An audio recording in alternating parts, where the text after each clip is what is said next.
인도하시고 푸른 풀과 좋은 곳에서 우리 먹여주소서. 소란 못해 구세주여 항상 인도하소서. 소란 못해 구세주여 항상 인도하소서. 양의 물이 되신 예수여 우리 영접하시고 길을 잃은 양의 무리를 항상 인도하소서. 소란 못해 구세주여 기도 들어주소서. 소란 못해 구세주여 기도 들어주소서. 흙이 많고 약한 우리를 용납하여 주시고 주의 넓고 크신 은혜로 자유 얻게 하셨네. 소란 못해 구세주여 지금 나아갑니다. 소란 못해 구세주여 지금 나아갑니다. 일찍 주의 뜻을 따라서 살아가게 하시고 주의 크신 사랑 베푸사 따라가게 하소서. 소란 못해 구세주여 항상 인도하소서. 소란 못해 구세주여 항상 인도하소서.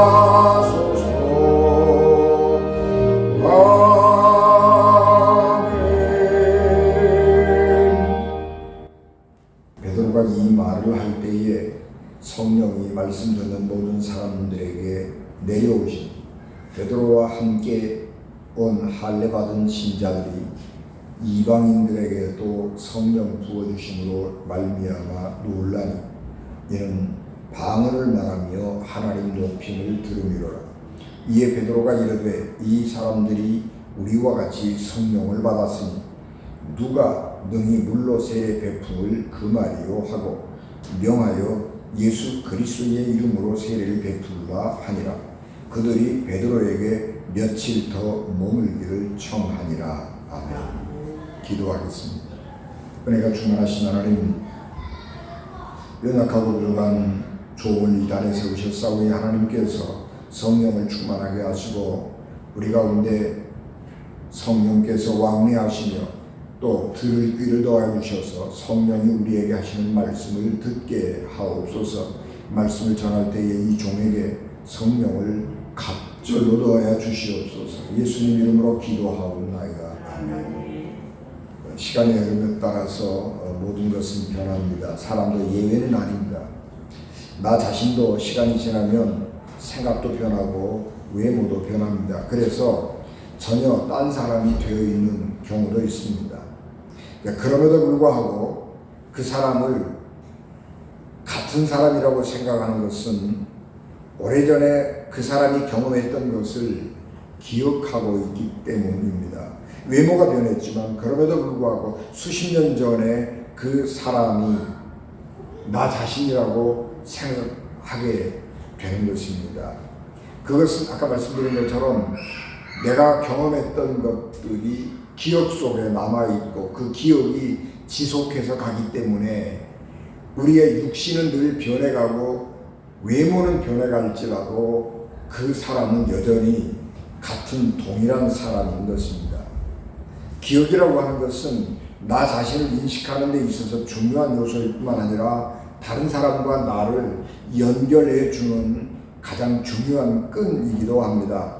사람들의 수명이 연장되면서 치매가 발생하는 확률이 높아지고 있습니다. 그런데 치매는 기억이 사라지는 병이죠. 그래서 그 치매를 앓고 있는 본인은 기억이 사라져버리기 때문에 철저한 외로움 가운데 살아가기도 하는 것이지만은 또 한편으로는 과거의 아픈 기억을 지워버리는 것이기 때문에 어쩌면 그 평화를 느낄 수도 있을 것입니다. 그러나 그 치매를 앓고 있는 그 내 가족, 내 사랑하는 사람을 보고 있는 그 가까운 사람들에게는 정말 굉장한 고통이고 난감한 상황을 맞이하게 되는 것입니다. 어느 날 내 어머니가, 내 아버지가 자녀들에게 아저씨 누구요? 그렇게 묻는다고 하면 아무리 나는 기억을 가지고 있지만 가까이 다가가려고 해도 그 기억이 연결이 안 되기 때문에 가까이 다가갈 수가 없게 되는 것입니다. 이처럼 기억이 상실되면 그동안 지속해 오던 모든 관계가 다 무의미해지는 것이고 전혀 딴 사람으로 되어버리는 것입니다. 사람은 우리의 기억 속에 저장된 경험에 의해서 행동을 합니다. 좋은 경험을 많이 가지고 있는 사람은 그 삶이 선한 행동을 많이 하게 될 것이고, 나쁜 경험을 많이 가지고 있는 사람은 나쁜 행동을 하게 될 것입니다. 그러나 그 과거의 경험이 그 사람의 일생을 결정하지는 않습니다. 왜냐하면 사람은 살아가면서 계속해서 새로운 경험을 하게 될 것이고, 그 새로운 경험이 어떤 것이냐에 의해서 새로운 생각과 새로운 결정을 하기 때문에 그렇습니다. 그래서 같은 상황에 처해 있을지라도 10년 전에 한 결정하고 지금의 결정하고는 전혀 다를 수 있습니다. 왜냐 그러면 그 기간 동안에 새로운 경험이 축적이 되었고, 그래서 그 가치관이나 생각이나 삶의 방식이 달라졌기 때문입니다. 사도 바울은 고린도후서 5장 17절 말씀에서 그런즉 누구든지 그리스도 안에 있으면 새로운 피조물이라, 이전 것은 지나갔으니 보라 새 것이 되었도다, 그렇게 말씀했습니다. 우리가 그리스도 안에 있으면 새로운 피조물이 되는 것은 그리스도 안에서 그리스도와 함께 새로운 경험을 하기 때문입니다. 그리스도 안에서 그리스도와 함께 새로운 경험을 하게 되면 새로운 생각을 하게 되고 새로운 행동을 하게 됩니다. 그래서 같은 사람이지만 기억이 달라지고 행동이 달라지게 되면 새로운 존재가 되는 것입니다. 사도 베드로는 본래 갈릴리 호수에서 물고기를 잡던 어부였습니다.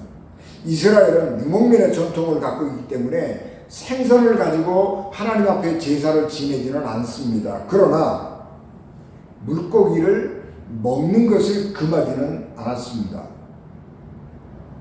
그래서 갈릴리 호숫가에 있는 가버나움에는 갈릴리 호수에서 잡은 생선을 훈제로 만들어서 예루살렘에 판매하는 공장들이 많이 있었습니다. 훈제 공장들이 많이 있었기 때문에 가버나움에는 어업이 활발하게 일어났고, 훈제 공장을 통해서 예루살렘에 생선을 파는 사람들은 굉장한 부를 축적하는 사람들도 있었지. 그래서 가버나움에는 부자들도 많이 있었습니다. 만약에 베드로도 가버나움에서 살면서 업으로 살아갔다고 하면 아마 살아가는데 별 어려움이 없이 살았을 것입니다. 그런데 베드로가 사는 동네에 나사렛 출신 예수라고 하는 젊은이가 왔다 갔다 하면서 사람들에게 가르치기도 하고 또 어떤 때는 기적을 행하기도 했는데, 가만히 베드로가 보니까 이 나사렛 예수라고 하는 저 젊은 청년이 예사 사람이 아닌 것입니다. 그래서 그 나사렛 예수라고 하는 젊은이에게 상당한 관심을 갖게 되었는데, 어느 날 그 예수님과 베드로가 만나게 되었습니다. 그리고 그 자리에서 예수께서 나를 따라오십시오. 그리고 이제는 물고기를 잡는 어부에서 사람을 낚는 어부가 되십시오. 그렇게 얘기할 때에 베드로는 그 모든 것을 다 버리고 예수님을 따라 나서 제자가 되었습니다. 그리고 그 후로 베드로는 예수님과 함께 생활하면서 수많은 경험을 함께 하게 됐습니다. 그리고 그 경험들을 통해서 베드로는 전혀 새로운 사람이 되어 갔습니다. 더 놀라운 것은 그 예수님이 십자가에 달려 돌아가시고 부활하시고 승천하시는 것을 베드로가 경험하게 된 것입니다. 이 놀라운 베드로의 경험은 베드로를 전혀 이전까지와는 다른 새로운 사람으로 거듭나게 만들었습니다. 그래서 모든 것을 버리고 오직 예수 그리스도가 하나님의 아들이고 이 세상을 구원할 분이라고 하는 것을 전하는 전도자로서의 삶을 살아가게 됐습니다. 어느 날 베드로가 복음을 전하기 위해 욥바야라고 하는 항구 도시에 머무르고 있었는데 낮 12시 기도 시간이 되어서 습관을 따라 기도하게 되었습니다. 경건한 유대인들은 하루에 3번씩 기도했습니다. 유대 시간으로는 3시, 6시, 9시라고 표현을 하고 우리 현대의 시간으로 보면 오전 9시, 12시, 오후 3시 이렇게 3번 기도를 드리는 것입니다. 12시는 점심시간이잖아요. 베드로가 점심시간에 점심 기도를 하려고 하나님 앞에 엎드렸습니다. 배가 고파졌지요. 기도하는 베드로가 시장기를 느꼈습니다. 그런데 하나님께서 그 순간에 베드로에게 환상을 보여주셨습니다. 하늘에서부터 그릇이 하나 내려왔는데 그 그릇이 보자기 같았습니다. 그래서 그 그릇이 이렇게 내려와서 베드로가 이렇게 들여다보니까 그 안에 유대인들이 먹지 않는 짐승들이 잔뜩 들어 있었습니다. 그때에 하나님께서 베드로에게 베드로야 이 그릇 속에 담겨져 있는 이 짐승들을 보느냐? 이 짐승들을 네가 잡아먹어라. 그렇게 말씀하십니다. 그래서 베드로가 하나님 이거는 율법에 금지되어 있는 먹지 말라고 유대인들에게는 금지되어 있는 부정한 짐승입니다. 나는 지금까지 유대인으로서 이 부정한 짐승을 먹지도 않았을 뿐만 아니라 지금도 이 짐승을 먹지 않겠습니다. 그렇게 하나님의 말씀에 거절했습니다. 그랬더니 하나님께서 하나님이 깨끗하다고 한 것을 네가 부정하다고 말해서는 안 된다. 그런 말씀을 하셨습니다. 그런 일이 3번 반복이 된 후에 그 이 보자기처럼 생긴 그릇이 하늘로 올라가고 하나님의 환상은 끝이 났습니다. 이런 신비 체험을 하고 난 후에 이게 무슨 뜻인가 그런 생각을 곰곰이 하고 있을 때에 밖에 손님이 찾아왔습니다. 그런데 보니까 이방인입니다. 이 이방인들이 베드로를 찾아와서 하는 말이 우리는 이탈리아 군대 백부장인 고넬료가 보낸 사람입니다. 고넬료가 기도하다가 하나님의 환상을 보았는데 당신을 초청해서 하나님의 말씀을 들으라고 하는 말씀을 듣고 당신을 그의 집으로 초청했습니다. 그러니 오셔서 당신의 복음을 전해 주십시오. 그렇게 부탁을 했습니다. 이것은 금기를 깬 거예요. 유대인들은 부정한 짐승과 함께 이방인들을 부정한 사람으로 여겼기 때문에 부정한 음식을 먹지도 않았을 뿐만 아니라 부정한 사람이라고 생각하는 이방인들하고는 접촉을, 교제하는 것을, 사귀는 것을 꺼려했습니다. 더군다나 유대인이 이방인의 집에 들어간다? 이방인들이 유대인의 집에 들어온다라고 하는 것은 유대인들에게 있어서는 상상할 수 없는 일인 것입니다. 그런데 베드로는 방금 전에 놀라운 하나님의 신비 체험을 했기 때문에 이방인들을 자기 집에 모셔들여서 그들의 청을 들었고, 그리고 그들이 그렇게 요청할 때에 가겠다고 승낙을 하고 집을 나서는 것입니다.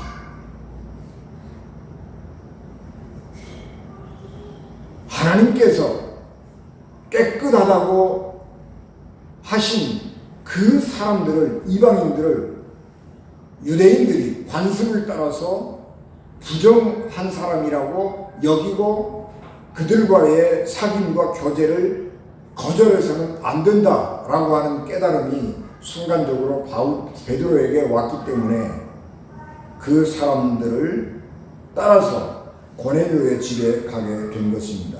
그리고 고넬료의 집에 가서 예수 그리스도를 증거하였고, 사도 베드로가 예수 그리스도가 하나님의 아들이라고 하는 사실을 증거할 때에 그 복음을 듣는 사람들에게 하나님께서 성령을 부어주셨습니다.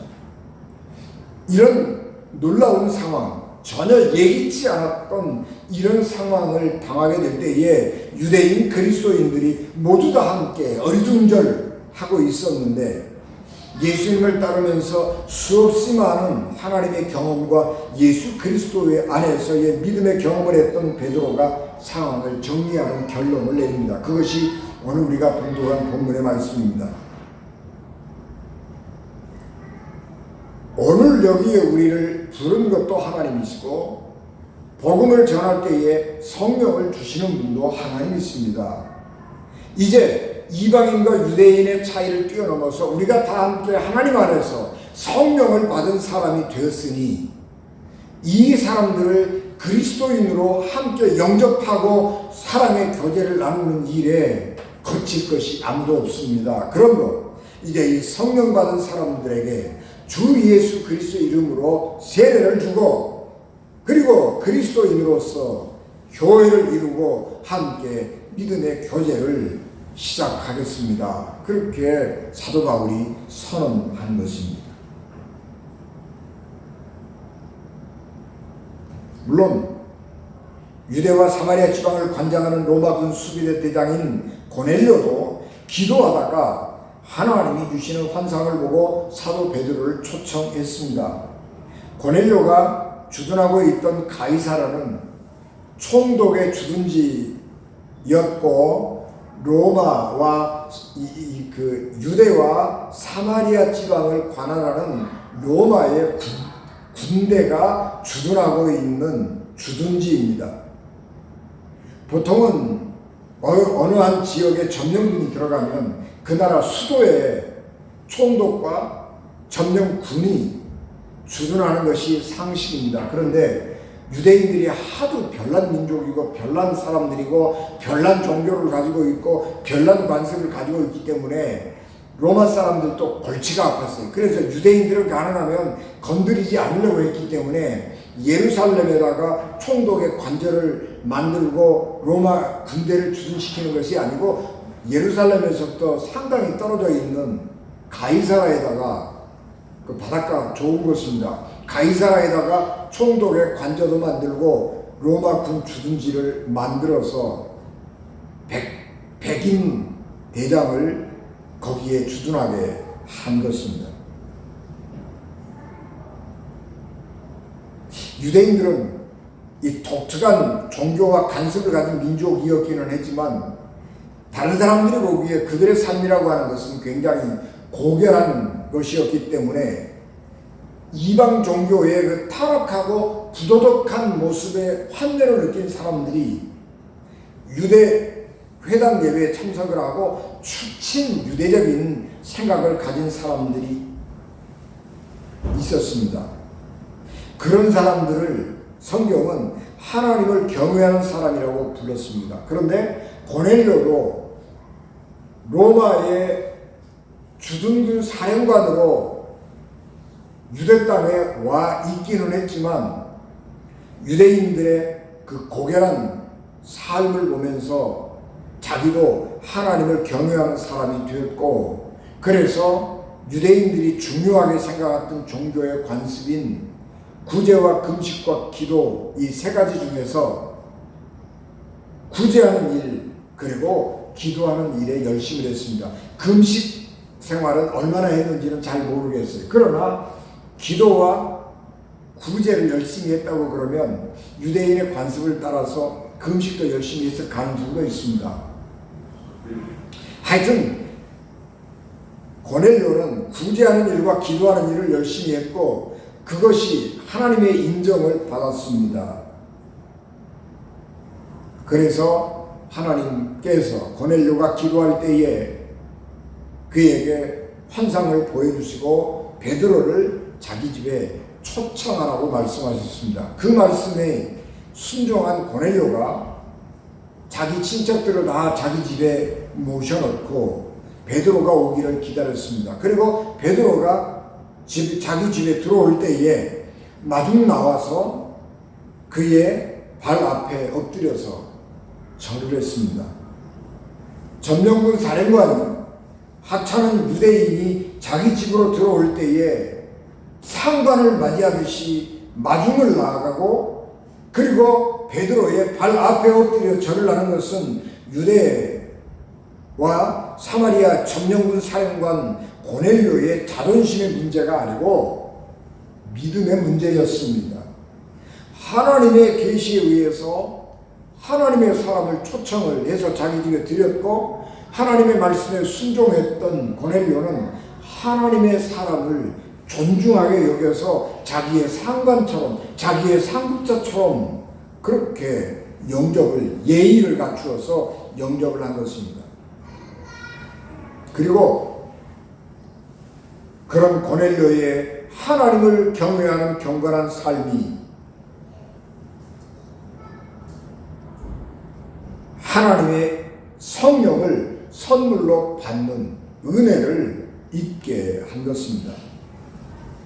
그래서 고넬료의 생각이 바뀌고 베드로의 생각이 하나님 체험을 통해서 바꾸었을 뿐만 아니라 하나님의 그 체험과 말씀과 뜻에 순종함으로 해서 이방인들에게도 하나님의 구원이 임하는 새로운 하나님의 구원의 장을 열어가게 된 것입니다. 우리가 하나님을 체험하지 못하는 것은 우리가 하나님과 함께 살고 있지 않기 때문입니다. 하나님과 함께 살면 반드시 하나님의 새로운 체험을 하게 됩니다. 신앙은 아무에게도 강요를 받지 않습니다. 신앙은 아무에게도 강요하지 않습니다. 하나님도 베드로에게 유대인들이 부정하게 생각하는 짐승들을 보여주시면서 잡아먹으라 그렇게 말을 했지만 베드로가 하나님 나는 지금까지 이런 거 먹은 적도 없거니와 앞으로도 안 먹을 것입니다. 그렇게 하나님의 말씀에 강력하게 거부할 때에 하나님도 베드로에게 강요하지 않았습니다. 다만 하나님이 깨끗하게 만드신 것을 내가 부정하고 더러운 것이라고 생각하면 안 된다 라고 말씀하실 뿐입니다. 그 다음은 믿음의 사람인 내가 판단하고 행동해야 합니다. 그래서 교회 안에서 하나님의 뜻에 순종하고 하나님의 말씀대로 살아갈 때에 우리는 하나님의 놀라운 은혜를 많이 경험하게 되는 것입니다. 한국에서 교회는 꽤나 강력한 사회적 집단이 되었습니다. 그래서 교회 안에는 어떻게 생각하면 권력도 있고 부귀영화도 있습니다. 그러므로 그리스도인들이 하나님과 함께 살지 아니하고 교회 안에서 자기의 유익을 누리려고 생각하면 생각보다 많은 것들을 누릴 수 있습니다. 그래서 하나님의 부름을 받고 소명이 충만해서 부름받아 나서님은 어디든지 가오리다 라고 찬송을 부르며 시작한 목회, 그리고 그렇게 하나님의 부름을 받아 들어선 소명의 길이 어느 날 어느 때부턴가 소명을 잃어버리고 목회자가 직업적인 사람으로 변해 가는 것이고, 그래서 교회의 권력을 즐기는 것이고, 장로님들이 교회 조직 안에서 이권을 챙기려는 시정잡배가 되기도 합니다. 이런 유혹을 이길 힘은 오직 하나님과 함께 살면서 새로운 하나님 체험을 계속해 나갈 때 생기는 것입니다. 왜 우리의 믿음이 정체되느냐? 왜 우리의 믿음이 연조를 더해감에도 불구하고 신앙이 발전하지 아니하고 하나님 사랑하는 마음이 안 생기느냐? 그러면 하나님과 함께 새로운 체험을 경험하지 않기 때문에 그런 것입니다. 하나님과 함께 하면서 하나님 체험을 계속해서 나가면 우리는 세상을 이길 만한 힘과 능력을 얻게 되는 것입니다. 우리가 11조금을 하나님께 드리는 것은 굉장한 믿음의 체험이 있기 때문에 드리는 것입니다. 우리의 소득 중에서 10분의 1은 굉장히 큰 부분입니다.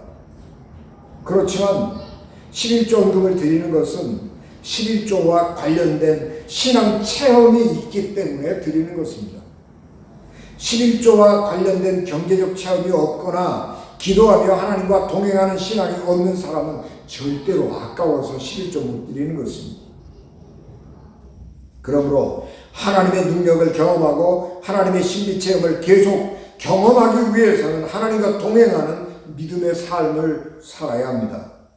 신앙이 삶이 되고 삶이 신앙이 되는 그런 삶을 사는 사람들이 되어야 하나님의 은혜와 능력을 경험하는 삶을 사는 새로운 존재, 그리스도의 사람이 되는 것입니다. 오늘은 어버이 주일입니다. 아름다운 경험을 갖지 못한 사람, 혹은 나쁜 기억이나 나쁜 경험을 가진 사람을 추억하고 기념한다고 하는 것은 괴로운 일입니다. 우리가 제사를 지내는데요, 제사는 4대까지밖에 안 드려요. 아버지, 할아버지, 증조할아버지, 고조, 여기까지밖에 안 하죠. 우리가 지금은 이제 결혼하는 나이가 늦어졌기 때문에 손주 정도까지 보는 거죠. 손주가 할아버지 얼굴 정도까지는 기억을 하고 할아버지와 함께 살았던 것을 경험할 것입니다. 그러나 증손, 증조부, 여기까지는 기억이 없는 거죠. 그러니까 옛날에는 결혼 연령이 굉장히 낮았기 때문에 장수하시는 분들에게는 4대까지는 경험할 수 있어요. 고조부, 이렇게 경험할 수 있는데 고조부를 경험하는 사람은 거의 없어요. 그래도 혹시 그런 사람이 있을 수도 있으니까 제사는 4대까지만 지내는 거예요. 5대부터는요, 기억이 없어요. 그러니까 기억이 없는 사람을 추모하는 것은 의미가 없어요. 그래서 4대, 5대 이렇게 되면 제사로 다 모아버리는 거예요. 그 시제라고 그래서 다 모아버리죠. 제사는 3대, 4대, 거기까지밖에 소국을 안 해요. 기억이 없으니까.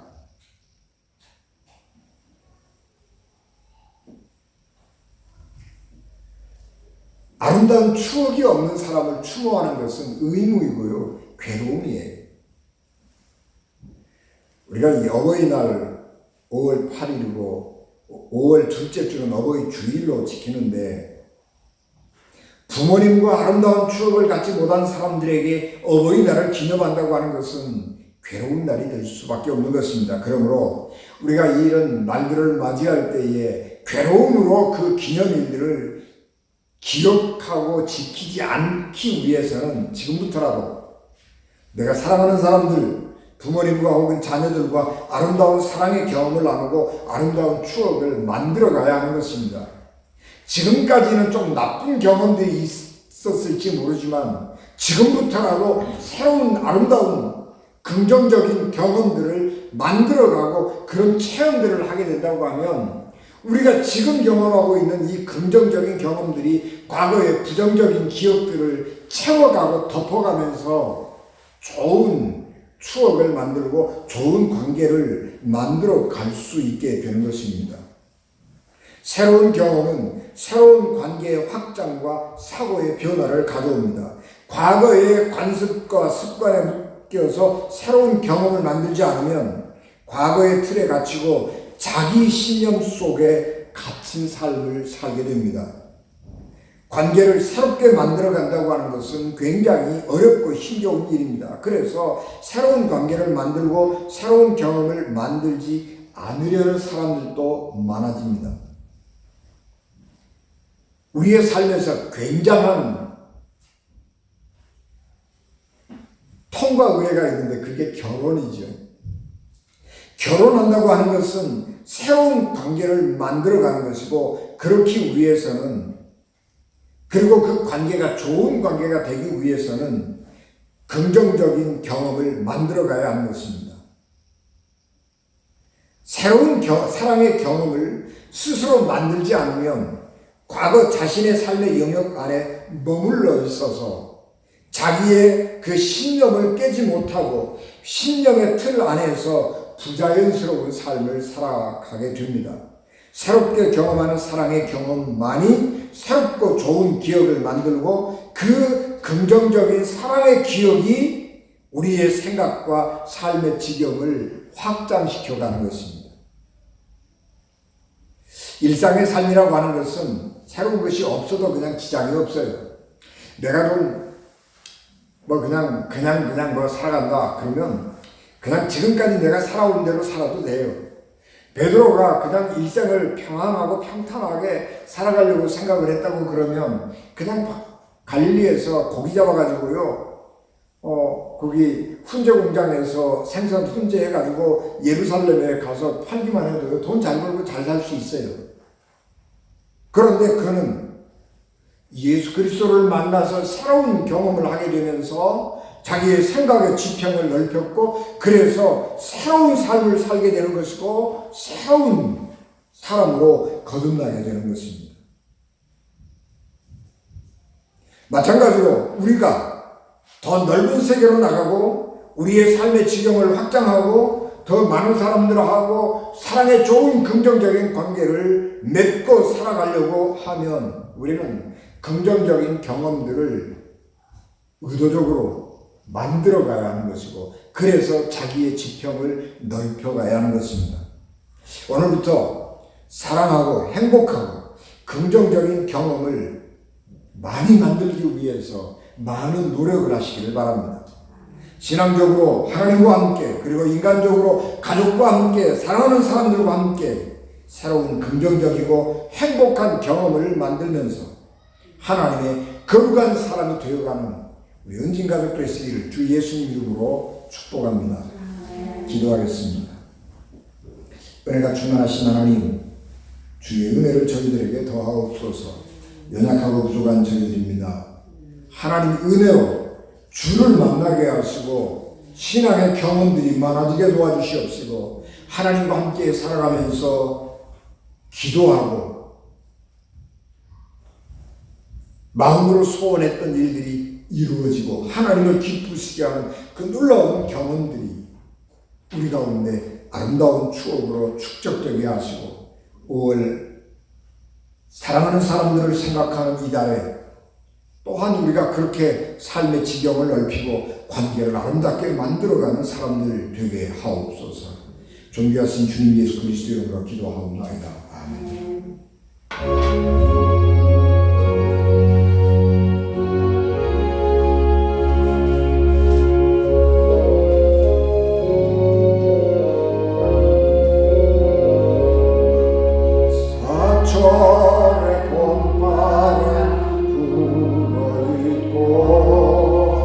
하나님 아버지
아침과 저녁에 수고하여 다같이 일하는 온 식구가 한 산에 둘러서 먹고 마셔 여기가 우리의 낙원이라.